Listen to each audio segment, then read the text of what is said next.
pretty sad right now.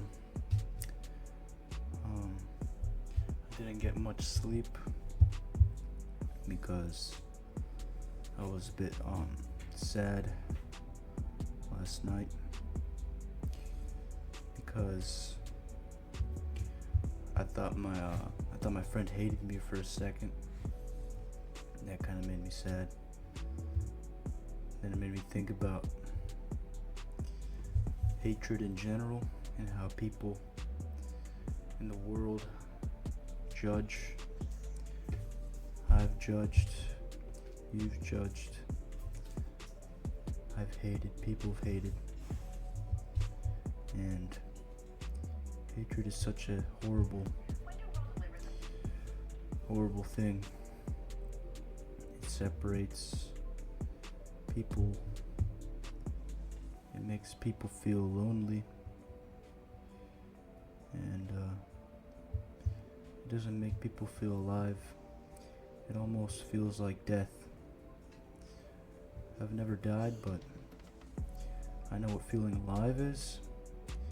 And this does not feel like I'm alive. But I feel inspired enough to do things. Even though it's 4 p.m. and I went to sleep at 5 a.m. and slept 10 hours and I still feel like crap. And I've just been pretty emotional as well. It's probably because of the Cancer season that we're in. Can't fucking wait for Leo season because Leo is my rising sign. Not to sound like some astrology girl, but I'm pretty into that stuff. Not in a woo-woo way, but in a more kind of like cool way. Like I have a fucking calendar. I have a calendar that I made. It's based off of the moon and the sun. It started on the new moon of spring, and it's still going. And the new moon of spring in my calendar started on March. It was April on the Gregorian calendar, but I decided to make my calendar 13 months with 28 days, and the 13th month has 29 days. So it goes March, April, May, June, July, August, September, October, November, December, January, February, and then Intercalary, which is the 13th month. And they all correspond with the seasons. March was Aries, April was Taurus, May was Gemini, and the start of Cancer in June. I'm in June right now in my calendar, and it's Cancer. And in a week, it's probably going to start Leo season.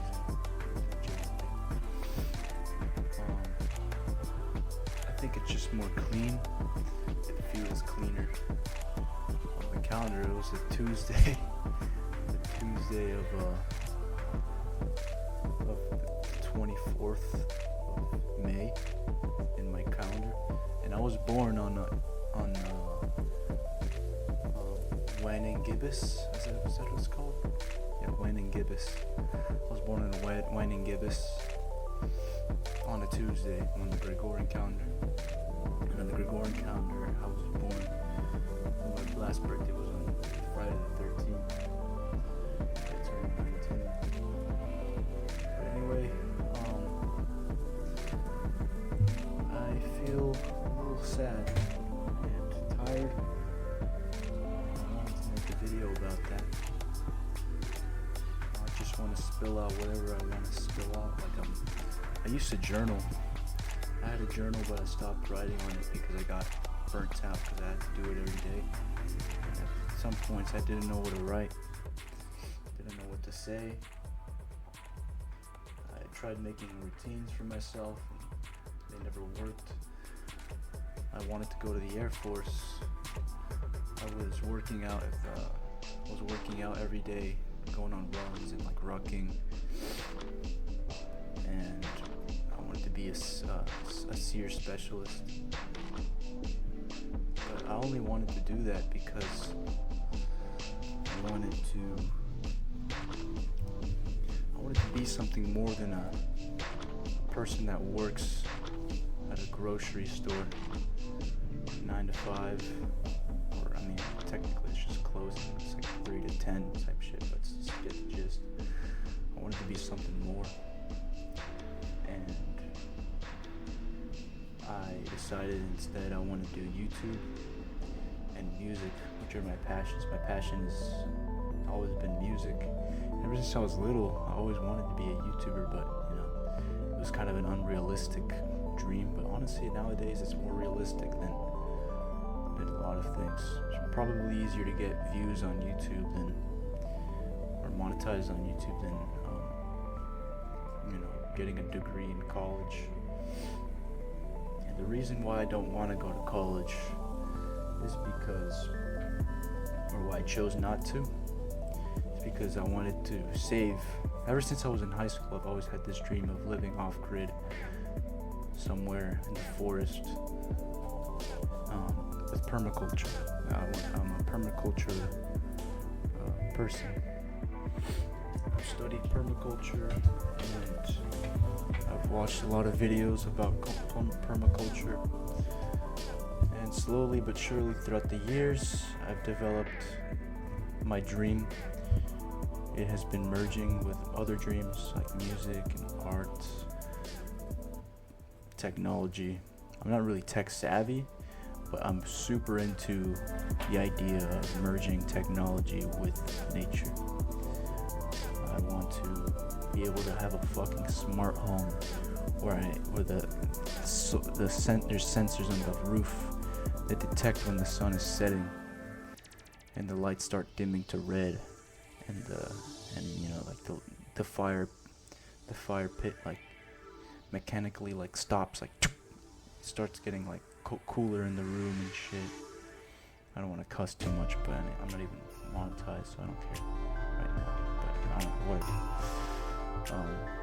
Having that smart home, having solar panels. Might even invent a way to get Wi-Fi with solar. If not, I'll just have to get a Starlink or some sort of router. And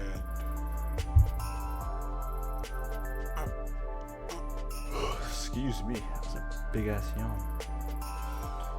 And yeah, I'll have my zones. If you know about permaculture, there's zones.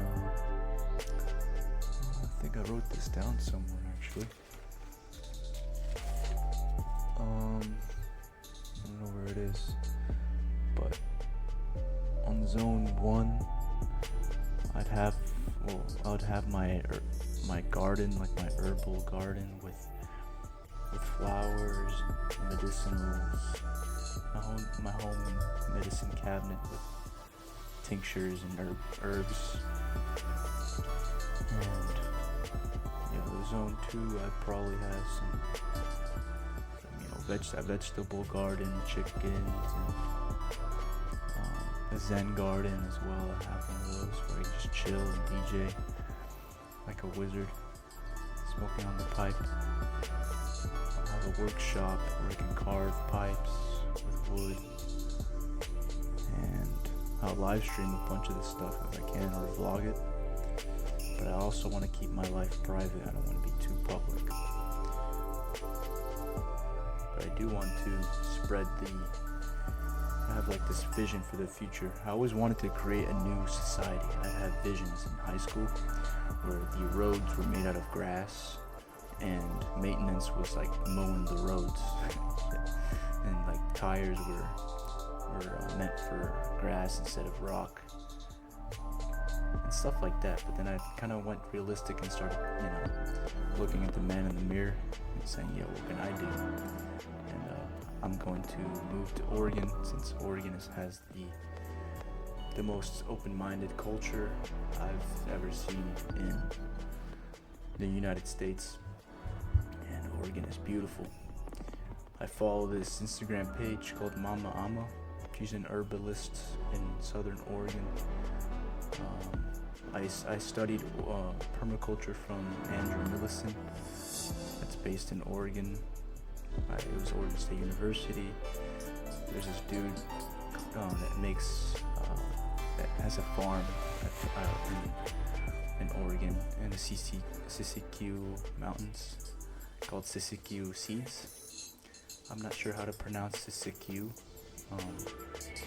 but yeah, I really love Oregon. It's such a beautiful state. There's mountains, waterfalls, rivers, coastlines, 4 seasons, and I'll have to make sure to be careful with wildfires, but I think I'll have my plan down. Honestly, right now I'm in more of a loading period in my life. I'm working. I graduated high school in 2024 at the age of 18, and I was with my ex, and senior year of high school was very, very rough because I would get a lot of anxiety and panic attacks and depression because I had a kind of a rough childhood. I mean, it wasn't that rough, there's people that have had worse childhoods than me, but I have had some violence, physical altercations, like verbal altercations. People just say, hey man, grow up, everyone gets their ass whooped, but it's a different thing when you're a highly sensitive individual and you're always wanting to spread love and light and forgiveness. But I guess it's just what Christs have to do. I'm not calling myself Jesus, but I believe everyone has Christ within themselves. At one point, someone's gonna get crucified, and one has to be able to resurrect from that. Forgive, uplift. Even if the person that has harmed you stays the same, you can't be the same. You always have to evolve more. Let them beat you down. At the end of the day, it's either they beat themselves down because you're just another part of me. If you were to beat me down, you're only beating yourself down. And I would be rising up because I wouldn't want to be down with you. I would want to be up so I can lift you up with me. And I think everybody should do that. Nobody should not try to be the best version of themselves just because they made a mistake a few years ago, or last night, or yesterday, or a week ago. No matter how big the mistake is, no matter if it deserves a life sentence in prison, I believe everyone should have a chance. Infinite chances. It's kind of hard when we're vulnerable beings on a planet where we have to survive and protect each other and kind of preserve our own nature, which is part of the ego mind. But still, the only way we could transcend the ego is to transcend fear. Go hug a serial killer, maybe he'll stop killing people. That's not good advice, but it's pretty much the moral of that story. And I really want to move to Oregon, man. It's beautiful. I'm gonna have that land. And my original plan was to serve 6 years in the Air Force as a SEER specialist, survival, evasion, resistance, escape. And I really pussied out because, I felt like I was studying for the ASVAB and I really felt pretty dumb. I'm not really good at studying. I don't think I'm that smart. I'm smart in other ways. I have more emotional intelligence, my communication intelligence is kind of mid. I'm not really good at expressing myself sometimes, but I think I'm okay with it. But my intelligence factors go into other factors like musical intelligence, etc., etc. But you know, my right brain is bigger than my left sometimes, so I don't think I'd be suitable for any branch. Honestly, I mean, Air Force, you know, they're more on the technological, like, intelligence branch. They're more intelligent than, say, the Marines. The Marines are more on the physical toughness, strengths. Everybody has their own strengths, like the elements. The Air Force, you know, that's air element. Air is dealt with the communication and intelligence, of course. Then the Marines are the water element, because is that what it is? I think so, yeah. And they're more in that, you know, emotional. I mean, water is mostly emotional, but it's also kind of, they're more tough, so, because they're on boats and stuff. And, well, I guess that would be the Navy as well. They're kind of water element. An Army would be, you know, earth element. I don't know, but they're mostly kind of fire, bro. And all of them are kind of pretty fire element. So yeah, I was gonna go to the Air Force for 6 years, not 4 years, 6, because I really wanted to get my savings goals. I wanted to save at least $50,000, but I knew I'd probably be able to save $100,000 and have experience in like nature and survival, learn some other cool things like, you know, evasion, resistance, escape, self-defense, climbing mountains, learning how to survive in the wild, cool stuff like that. I really liked watching those videos of the Air Force, and but you know, I don't think I'm suitable for the Air Force. And plus, I just don't really like the environment of where people are, you know, yelling at you at all the time, even though it's probably not even, you know, I know it's part of the protocol, but you know, if people get pressed over video games, like, it messes with your psychology. People get power trips. You've seen police officers having power trips, and that authoritarian state of mind is kind of like an illness, because you are separating yourself from another human being. And there's the argument that they're lifting each other up, they're trying to toughen each other out, and that's fine, but you know, somebody has to be very stoic. You know, I guess that's the point, you know, to be more stoic. If your friend is pretending to yell at you just to make you stoic, that's good, but you know, if the friend starts doing that on a daily basis, he kind of forgets it's all pretend, then it becomes a problem. You forget that the enemy is not in your own field, it's out in the other field. And that's the other thing, I don't really believe in enemies at all. Sure, there's wars sometimes are necessary, but I don't want to be a part of military, militia, because that is all fighting for a government that's not really the best. You know, governments have never been the best, and I don't think governments are worth fighting for most of the times.